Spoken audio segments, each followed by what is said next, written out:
balance to our lovely weather. Again, if you watch the Fox town hall, Governor DeSantis, I thought, just knocked it out of the park. And one of the questioners that you heard is what we're hearing all the time. Is, I might have been leaning Trump, but what I heard tonight, there's a lot of good stuff I'm hearing. And so now I'm leaning Ron DeSantis. And so I've been getting asked by a lot of you about where do you see the race. I still think it's going to be a good night on Monday night for Governor DeSantis. One is, as he put in the Fox town hall, that he's done the caucuses the old-fashioned way. Iowans respect that. Iowans don't like being discredited, as Governor Ambassador Haley said, that Iowa starts it, but New Hampshire corrects it.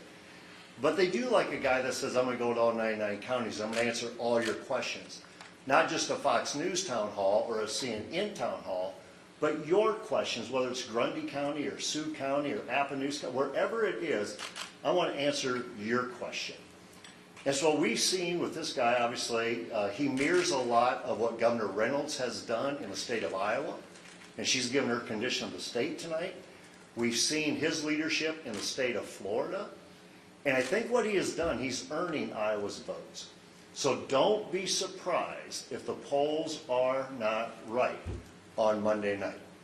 And I think one of a great endorser that you guys have seen around a lot as well is Congressman Chip Roy from Texas, giving his validating support to why he believes Governor DeSantis should be next president. So Chip Roy. Thanks, Bob. Appreciate it.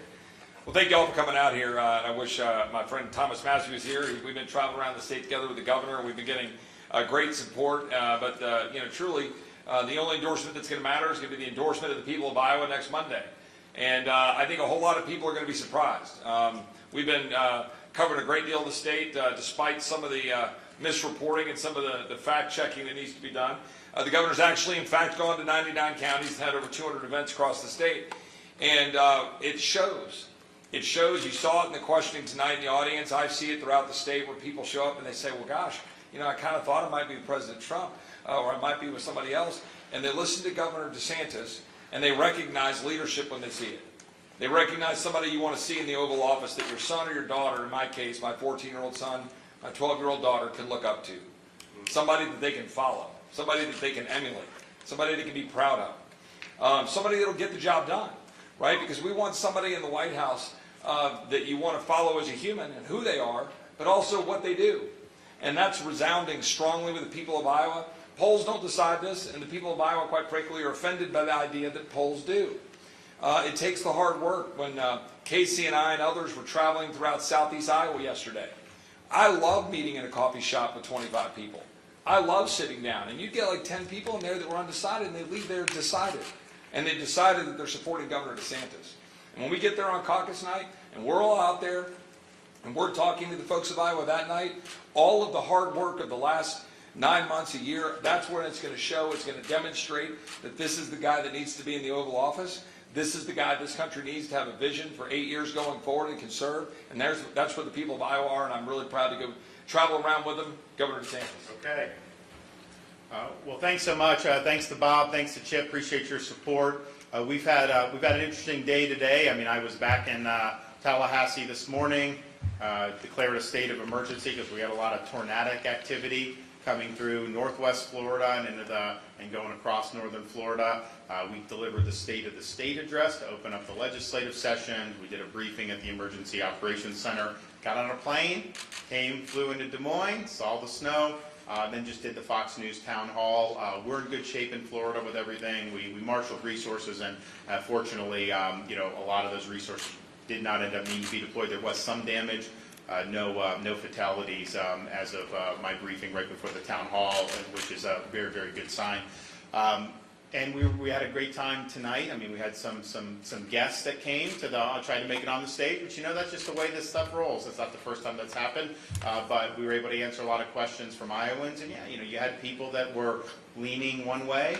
They come, they hear, and then they lean the other way. And I think that's what we've seen. So some of the stuff about, like a Trump, he's the known commodity. I mean, it's kind of the default. Now, clearly, he's got some very strong people, But I think a lot of the stuff you see in the polls are people like, okay, you know, we know him. You know, we like Governor DeSantis. We just I don't know as much about him. So when we're out there now that they're paying attention, we've got a great opportunity, you know, over the rest of this week through Monday to be able to bring those leaners in for a landing as we go. Have a great organization. I mean, massive numbers of people have already committed to caucus. We've got people. It's interesting. There's people from all over this country who are coming to volunteer to help turn out the vote. People that just have been supporters of mine in other states. They're paying their own way. They're just showing up for our office, and they're going to go knock on doors. I got a bunch of people from Tallahassee coming, members of the Florida legislature, people in the administration, former people in the administration, paying their own way, wanting to come up, and then just wanting to do that. I don't think any other candidate has that type of enthusiasm because, I mean, these are people that have appreciated the leadership that we've provided you know, down in the state of Florida, and they see that as something that could help get this country in better shape. We're looking forward to doing the debate tomorrow night on CNN. I think that's going to be broadcast statewide in Iowa on broadcast, is what I was told, which is great. And hopefully we'll get a lot of people to view that as they make their final decisions. But you know, now I've noticed since the calendar turn at our events, there's definitely an increased interest. I think people are starting to get off the sidelines and make some decisions. So we're going to maximize every opportunity we have between now and caucus night to get the job done. Okay? You said President Trump is the default. Are you concerned at all about alienating would-be supporters of yours who like Trump? But you're saying his nomination could cost Republicans the election. Is that offensive to people who support Trump? No, I mean, like, you know, you remember the midterm results in 2022. We had the most favorable conditions as Republicans for a midterm, probably in my lifetime. You have a very unpopular president, Joe Biden. You had inflation at 9%, which of course is understating what people were really feeling. You had an open border. You had crime in the cities. You had international problems. You should have just been able to put anyone with a pulse with an R by their name should have been able to win in a competitive state, a competitive district. And we didn't. Barely won the House. And really, New York and Florida were the reason why they won the House. They lost everywhere they needed to. The Senate races, a total disaster. Some of these governor's races. Iowa and Florida were examples of the red wave we thought we would have. And so when that happened, you know, I looked at that and said, okay, why is that the case? I think it's because people don't like the direction of the country. There's a lot of people that want to vote, you know, for Republicans. But I think that there's a lot that are not going to do the Trump stuff. That's just the reality. And like, you know, we can sit there and try to deny it, but that's been true in all these elections going forward. So the question is if we're right on the policies and we have people that don't like the current direction, the worst thing you want to do is run a candidate that even though they don't like the direction, they're still going to stick with that direction because of things that have nothing to do with the underlying issues. I think that's the story of the 2022 midterms. And that's one of the reasons why you know, I'm running, because I think I'm the guy that can get us where we need to go and then actually deliver you know, as Republicans.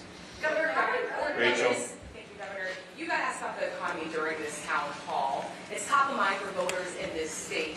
What do you make of Trump's comments that he hopes the economy crashes this year so that it wouldn't happen on his watch if he were to be reelected? I don't want the economy to crash because people's livelihoods depend on their 401ks, people's jobs. If the economy crashes, people would get thrown out of work, businesses would go under. I don't want to see that happening. I want people to do well. That's what we've done in Florida. You know, our economy is performing better than any other state in the country. Our unemployment rate is 60% less than California, for example, 40% less than New York. We now have more manufacturing jobs than the state of New York does. We have more people employed in New York for the first time in history, and people wouldn't expect that given, you know, we've got a lot of retirees in the state of Florida. So, but this is very important for people's lives. They're working hard and they're not able to get ahead. They're working hard, they're doing everything right, and they're falling further and further behind.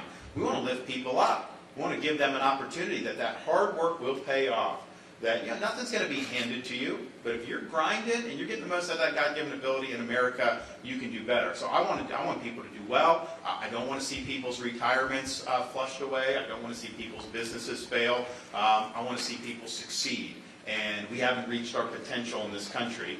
Florida shows the way we've bucked a lot of the trends, and we're doing much better.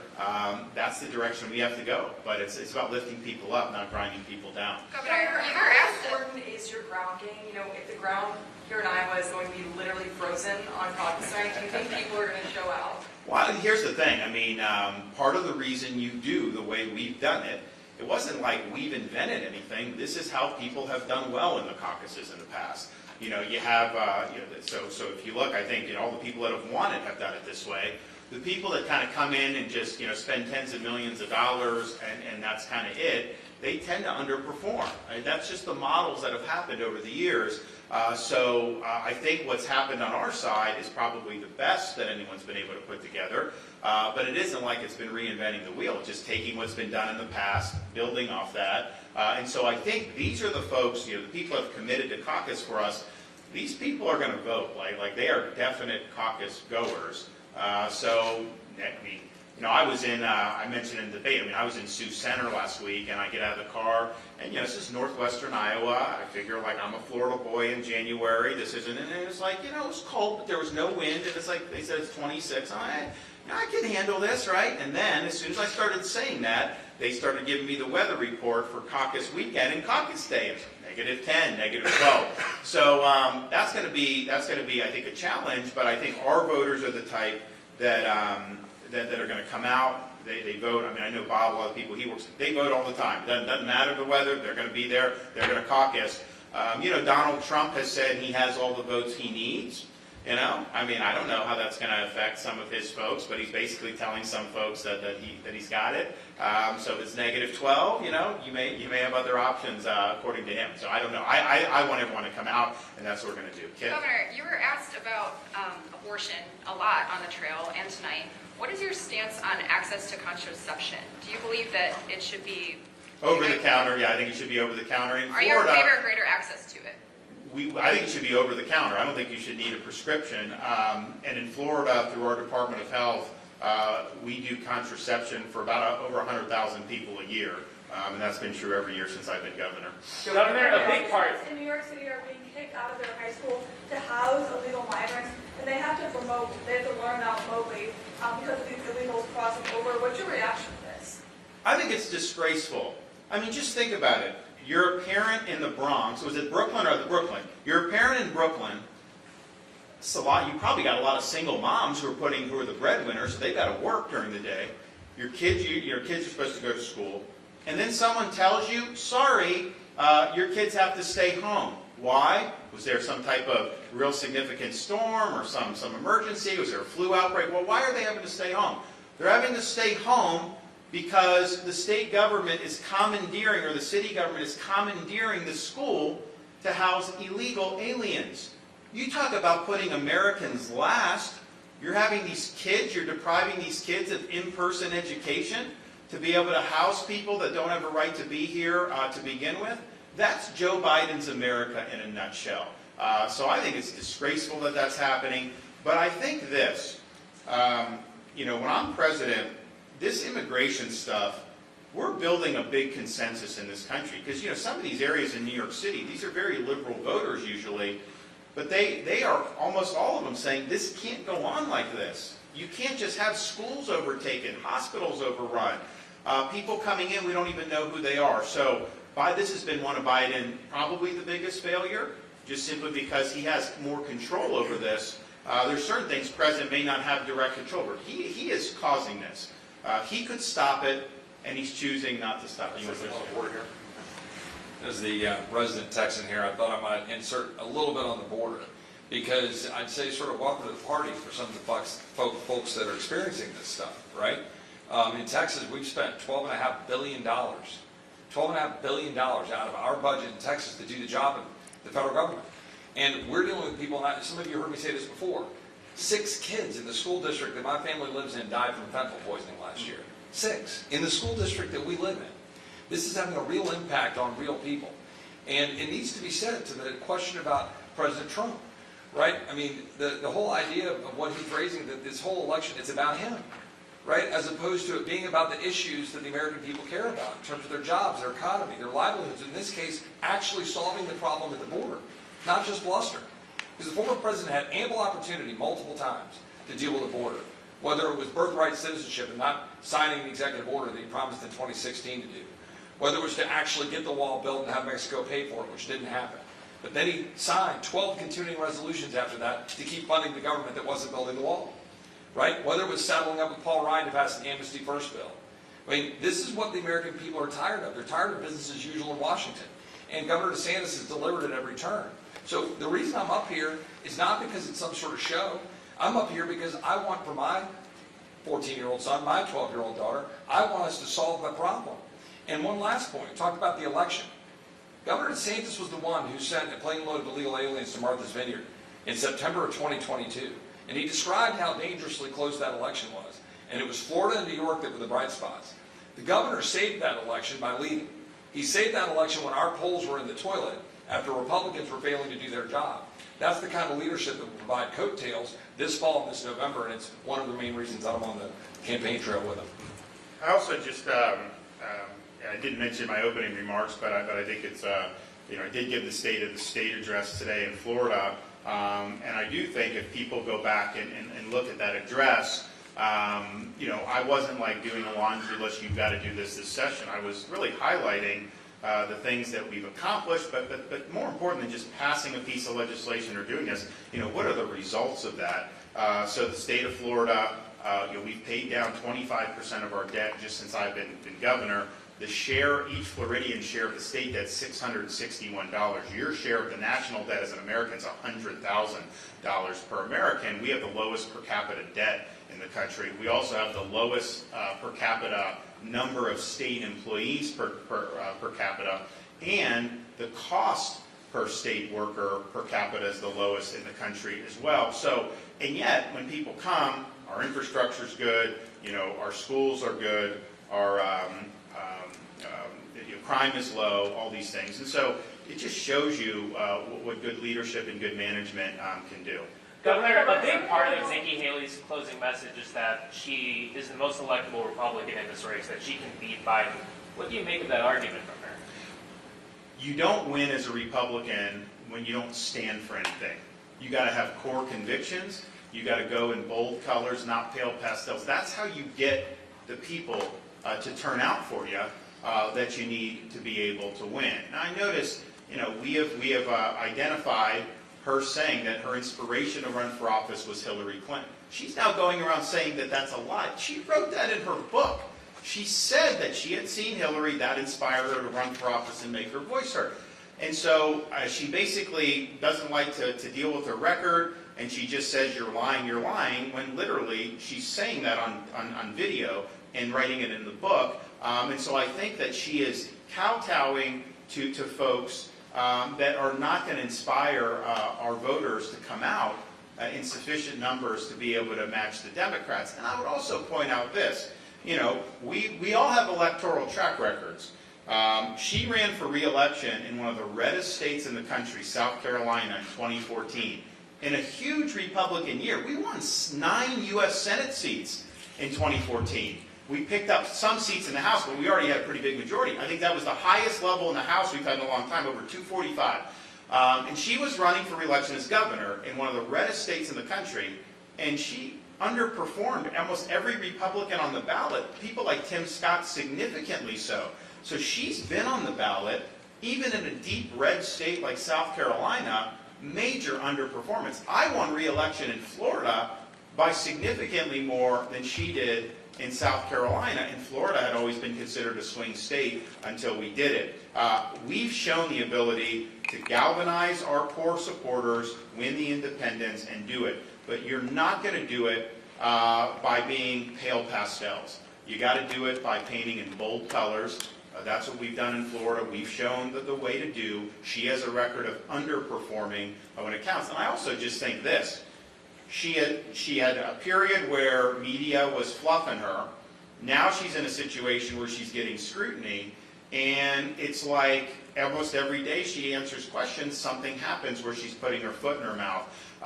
We all remember how Republican candidates who are elevated by the media in a primary, how that ends up working out in the general election. Because the minute it would be her versus a Democrat, it's all going to be against her. Republican voters know that, and I think she's shown she just can't handle the scrutiny and can't defend her record. That's why she rarely answers questions. I guess she's not even answering voters' questions anymore when she said, okay, one more. Yep. Governor, thank you. You said that you're in this race for the long haul and that it's a race for a majority of the delegates.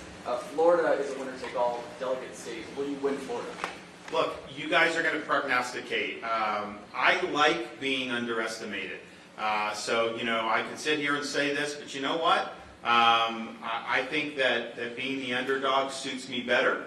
So I hope people can, will underestimate, we're going to do well. But what's going to happen is, starting with Iowa, is you're going to see a lot of fluidity with this. Once people start voting, you're going to start to see that. And I just think as people look at all this, you had folks there tonight at the town hall who are saying, you know what, you're our best bet because, I'm somebody that can bring the party together. Conservatives trust me. We have a great record of concrete achievement. We're going to be able to do that. That's really what I think people are going to start honing in on. And the more people really pay attention, Iowa, there's going to be results. I think people are going to be surprised by the results. And then all of a sudden it's like, okay, well, wait a minute. The media told me this. Oh, actually, people get to register their vote. So buckle up. I think it's going to be an interesting ride, and we're just looking forward to it. We're doing the town hall or doing the debate tomorrow night, which we're looking forward to. I guess it's just one-on-one. And then basically barnstorm through the caucus. Then I'm doing the WMUR debate in New Hampshire. I think we may do a televised town hall there, maybe more than one.